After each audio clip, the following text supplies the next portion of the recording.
The door closed normally. No struggle, no screaming, no sign that anything was wrong. But investigators would later say this was the last normal moment, because what happened after that door closed still doesn't make sense. It was supposed to be an ordinary day. The kind of day that doesn't stand out later. No warnings. No tension. No reason to feel unsafe.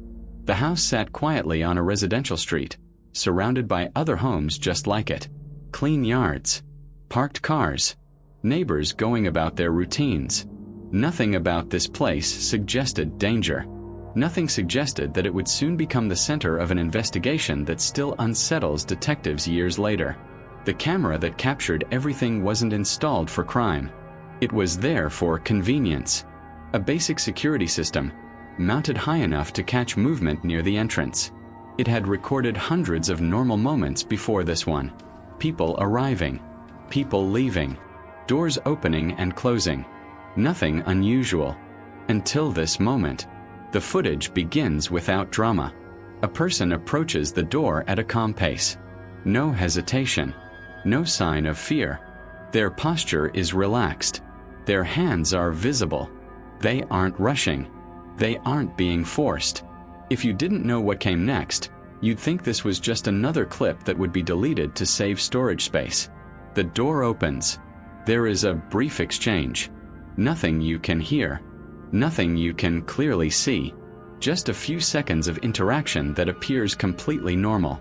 Then the person steps inside. The door closes. That's it. No struggle in the doorway.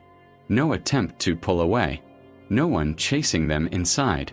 From the outside, it looks like a decision made freely. A choice. A moment that doesn't raise alarms until much later, when investigators start replaying these same seconds again and again, searching for something they missed. Because once that door closed, everything changed. Minutes passed. Then hours. No one came back out. At first, no one noticed. There was no reason to. Cars continued to pass. Neighbors checked their mail.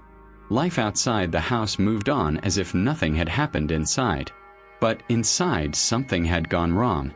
When the person didn't return home, the initial assumption was simple. A delay. A phone battery dying. A plan running longer than expected. These things happen all the time. No one calls the police over a few missing hours. By the time concern turned into panic, the footage had already become critical. Detectives would later say that this case bothered them not because of what the camera showed, but because of what it didn't. No exit. No disturbance. No moment where things visibly went bad. Just a door closing normally, and a person who was never seen again. That single action, something everyone does without thinking, became the dividing line between before and after. And as the investigation unfolded, one question kept coming back. How does someone disappear so completely, when nothing about their last visible moment looks wrong at all? At first, nobody panicked. That's the part investigators still struggle with. How normal everything felt for so long. When hours passed with no contact, the assumption wasn't danger. It was delay. A dead phone. A change of plans that hadn't been shared yet. That happens every day. The house stayed quiet. The streets stayed the same. Nothing outside suggested that anything inside had gone wrong. When the first call came in, it wasn't frantic. It was cautious. A simple question. Have you seen them? Friends checked their phones. Family retraced the last messages. Everyone expected an explanation that would make sense once it was found. But the explanation never came. By the next morning, concern started to harden into something heavier. Messages still unread. Calls going straight to voicemail. The kind of silence that doesn't feel normal anymore. That's when the footage was reviewed. Not once. Not twice. Over and over again. Investigators slowed it down. Paused it. Zoomed in on hands, posture, the space between bodies. They weren't looking for something dramatic. They were looking for a mistake. A hesitation. A signal that the person inside knew something was wrong. They didn't find one.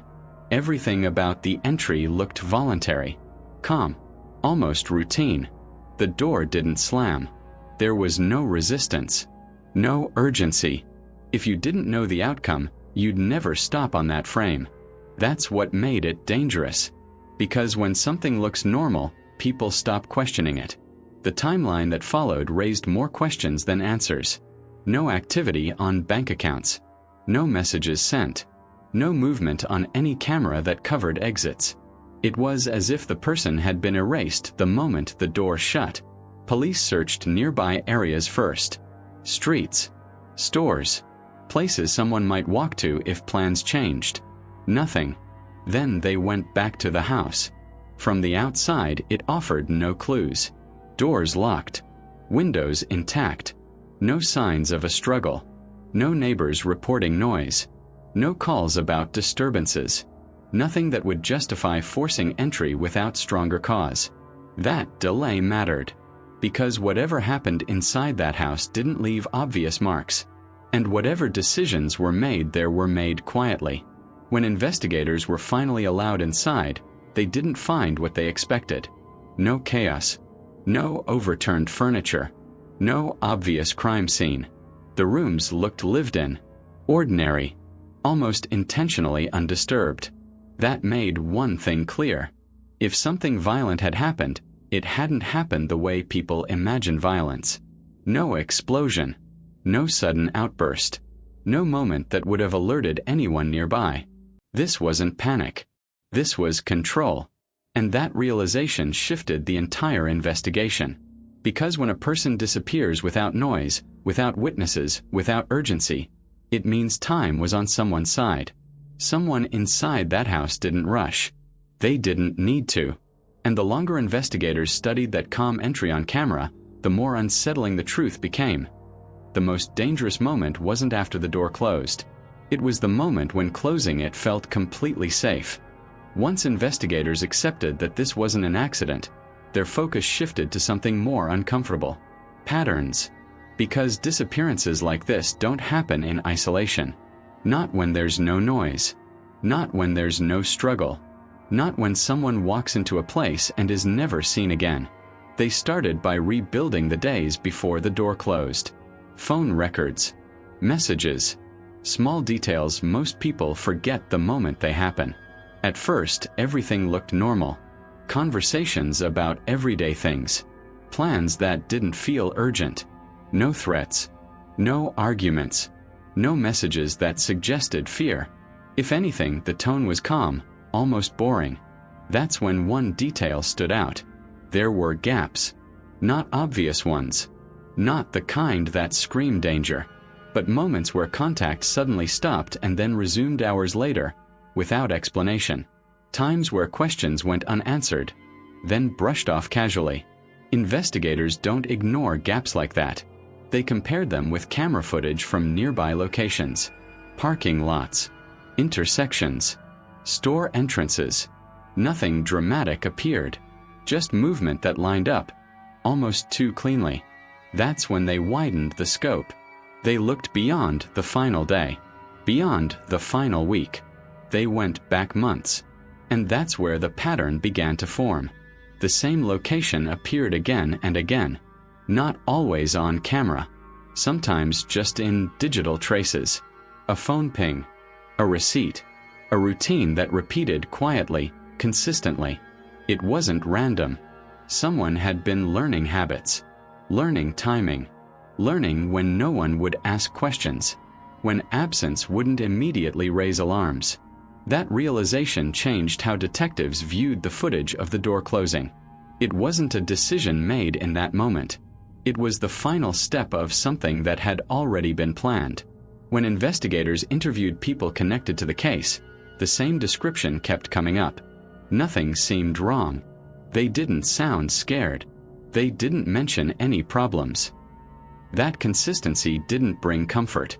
It did the opposite. Because when multiple people say the same thing, it means the image presented to them was intentional. Someone wanted this to look normal. The house wasn't chosen by chance. The timing wasn't coincidence. And the commentary on camera wasn't luck. It was the result of preparation. The absence of panic wasn't proof of safety. It was proof of trust. And trust, investigators would later say, is the most dangerous weapon in cases like this. Because once trust is established, doors open without force. People step inside without hesitation. And no one questions it until it's far too late. By the time detectives reached this conclusion, one thing was already clear. The person who closed that door wasn't surprised by what happened next. They had been led there. Slowly, quietly, and deliberately. And somewhere between the first normal interaction and that final normal moment, the outcome had already been decided. The door didn't close because something went wrong. It closed because everything had gone exactly according to plan. Most people think danger looks loud. They expect shouting, panic, resistance, something obvious enough that instinct kicks in and says, "Get out." But the cases that haunt investigators the longest almost never look like that. They look quiet. They look cooperative. They look controlled. That's what became impossible to ignore as detectives reconstructed what happened after the door closed. There was no sign of urgency inside that house. No evidence of a sudden confrontation. Whatever happened didn't happen fast, and it didn't happen chaotically. That tells you something important. When violence is rushed, it leaves marks. Broken objects. Defensive wounds. Noise. Neighbors notice. Cameras catch movement. But when violence is delayed, when it's planned to unfold slowly, it leaves far less behind. Investigators believe the person inside wasn't overpowered immediately. They were managed, guided, reassured, kept calm. That's not speculation. That conclusion came from what wasn't found. No signs of struggle near the entrance. No disturbed areas where someone might have tried to run. No evidence that the person realized the danger right away. Which means the moment of realization came later. And that's the part no camera ever captures. Control doesn't require strength. It requires timing. By the time fear appears, options are already gone. This wasn't someone reacting emotionally. It wasn't a situation that escalated out of nowhere. The environment itself was used as a tool. Familiar space. Closed walls. No witnesses. No urgency from the outside world. Investigators would later say that whoever controlled that space understood one thing very clearly. People don't fight back when they believe they still have time. Time to talk. Time to explain. Time to fix things. That belief keeps people compliant far longer than force ever could. Inside the house, the situation likely stayed calm longer than anyone would expect. Voices low. Movements controlled. Nothing dramatic enough to trigger instinctive panic. That calm wasn't kindness. It was strategy. And strategy is what separates crimes that are solved quickly from ones that drag on for years. Because when nothing looks wrong, help never comes. No one calls for it. No one hears it. No one suspects it. By the time the situation changed, by the time the person inside realized they weren't leaving, the door wasn't just closed physically. It was closed psychologically. And that's when control becomes absolute. Detectives later said that this was the hardest part to accept. Not that something violent happened, but that it likely happened without resistance at first. Without a clear moment where escape felt urgent. That realization changed how they viewed the footage forever. The door didn't trap someone. Trust did. And once trust is used as a weapon, the damage happens quietly. Far away from cameras, neighbors, and anyone who might have stopped it. By the time the outside world realized something was wrong, the most important decisions had already been made. Inside a house that still looked perfectly normal. There is always a moment investigators look for. Not the first interaction. Not the last message. Not even the door closing. They look for the moment when escape stops being an option. Because every case has one, a point where the outcome becomes fixed, even if the person inside doesn't realize it yet. In this case, that moment didn't happen right away. Everything suggests there was time at first. Time to talk. Time to believe things could still end normally. Time that creates false comfort. And false comfort is dangerous, because it delays action. The human mind resists panic.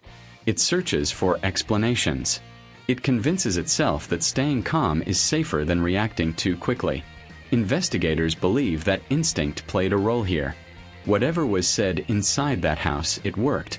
Not because it was truthful, but because it was believable enough to keep fear under control. That's how situations cross the line quietly. There is a shift that happens. Not dramatic, not sudden, just a realization that something feels off. A tone change. A pause that lasts too long. A door that locks without explanation. A request that stops sounding optional. That's usually when the body reacts. Heart rate rises. Breathing changes. Instinct finally catches up. But by then, distance has disappeared. Space is limited. Exits are no longer accessible. And calling for help would require a kind of noise that people hesitate to make unless they're absolutely certain. Most people wait too long. Investigators believe that hesitation mattered, because once control shifts from psychological to physical, the opportunity to leave is already gone. And that transition doesn't need force. It just needs the environment to cooperate. Closed rooms. Familiar walls. No one outside expecting trouble. The absence of witnesses isn't accidental. It's part of why these moments happen indoors. Why they don't happen in public. Why doors matter so much in cases like this. A door doesn't just block sound. It delays discovery. Once that delay exists, everything becomes easier for the person in control and nearly impossible for the person trying to get out. By the time anyone outside realized something was wrong, the timeline had already collapsed. Hours had passed. Then a night. Then a morning. And each passing hour didn't just reduce the chances of intervention. It erased context. What happened first? What was said? What promises were made? That's what makes this moment so important. Because whatever happened next didn't happen suddenly. It happened after a sequence of decisions that narrowed options one by one until only one outcome remained. Investigators would later say that this wasn't a crime driven by impulse. It was driven by patience. And patience is far more dangerous than anger. Because anger burns out. Patience waits.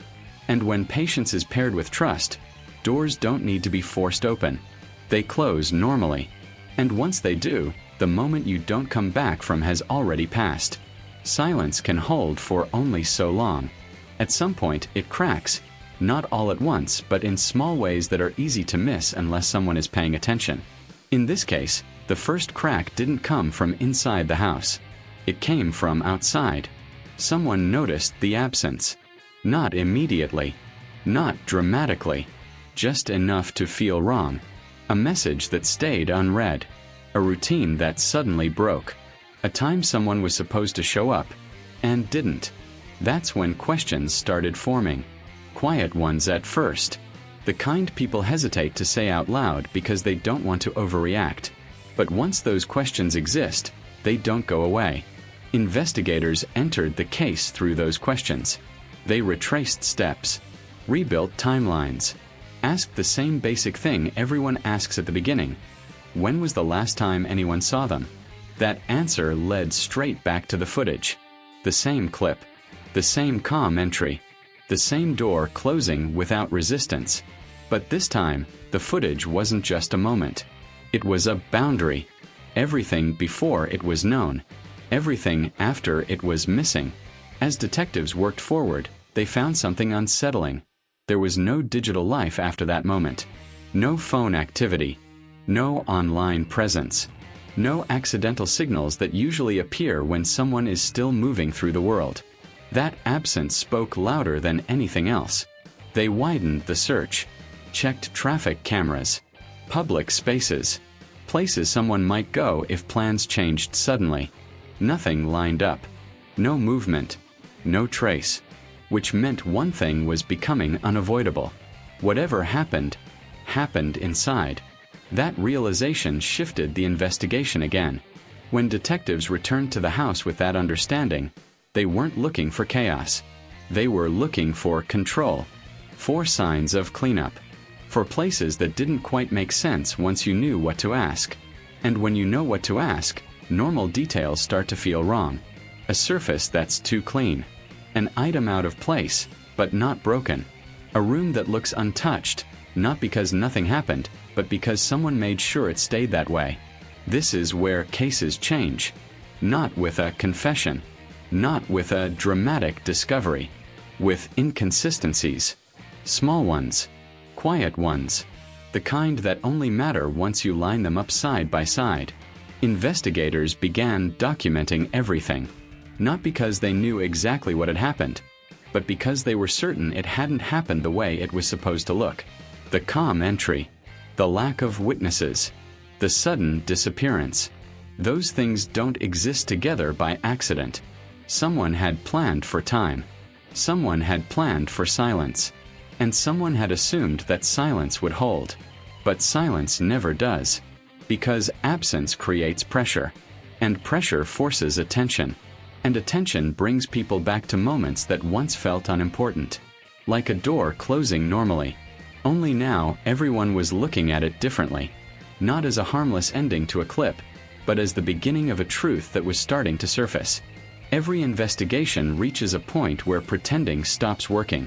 Not because someone confesses, but because the story they're telling can't survive contact with facts anymore. That moment arrived quietly. At first, the explanation sounded reasonable. Calm. Measured. The kind of account people give when they know how to sound cooperative. Nothing aggressive. Nothing defensive. Just enough detail to appear helpful, without saying too much. But investigators don't listen for what's said.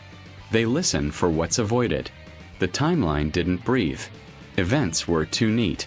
Answers came too quickly, as if they'd been rehearsed. The pauses weren't where they should have been. The emotion didn't line up with the situation.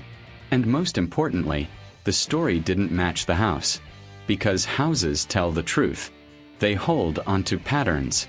They reveal what's been moved, what's been cleaned, what's been avoided. And once detectives started mapping the explanation against the physical space, cracks began to show. Something had been rearranged.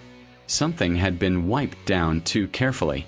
Something had been thought about, not reacted to. That's when the tone shifted. Questions slowed down. Silence stretched longer. Eye contact broke. Investigators circled back to the footage again, but now they weren't watching the person who disappeared.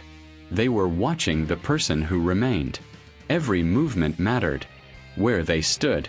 How long they stayed in frame. What they did immediately after the door closed. Things that felt irrelevant before now felt deliberate. Because if nothing happened, there would be no reason to manage the aftermath. But the aftermath had been managed. That's when the story collapsed under its own weight. One answer contradicted another. A time didn't line up. A detail changed just slightly.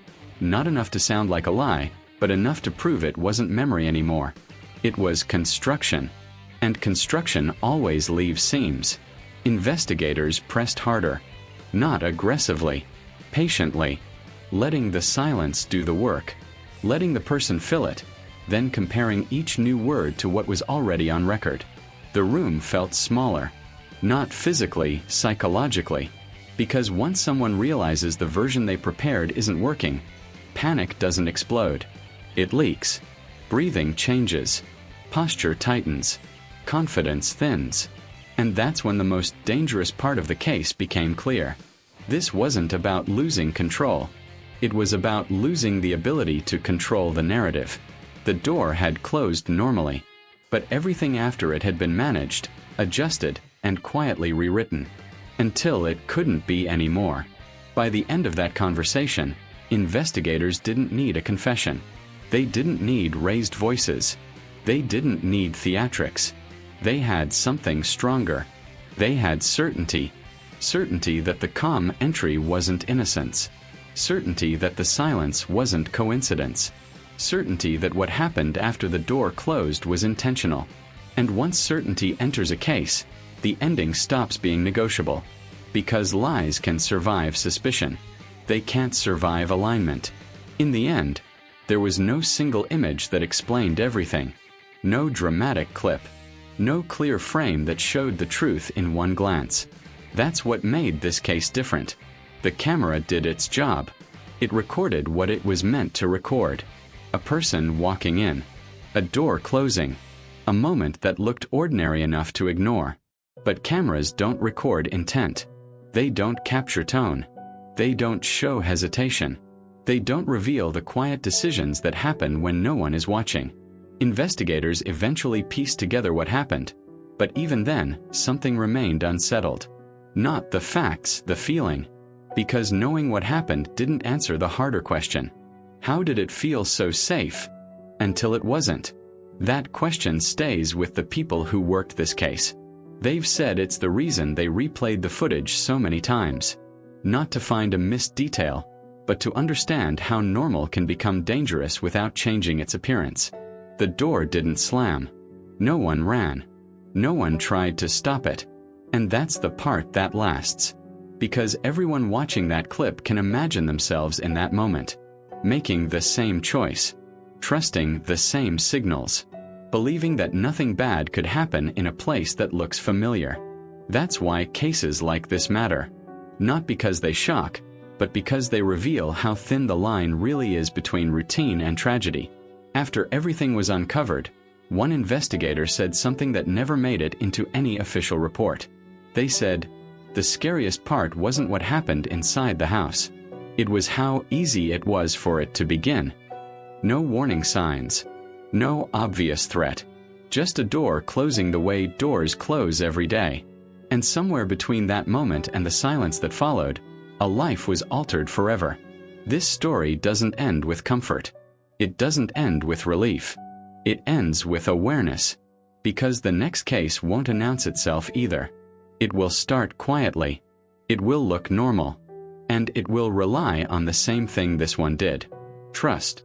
That's why this channel exists. Not to sensationalize. Not to exaggerate. But to slow these moments down, to look at what others overlook, and to understand how ordinary choices can carry consequences no one expects. This was just the first story. There are others. Some unresolved. Some misunderstood. Some that still haven't been connected yet. And each one begins the same way. With a moment that looks harmless. Until it isn't. If you're still here, you already understand why the next case matters. And why you won't want to miss it.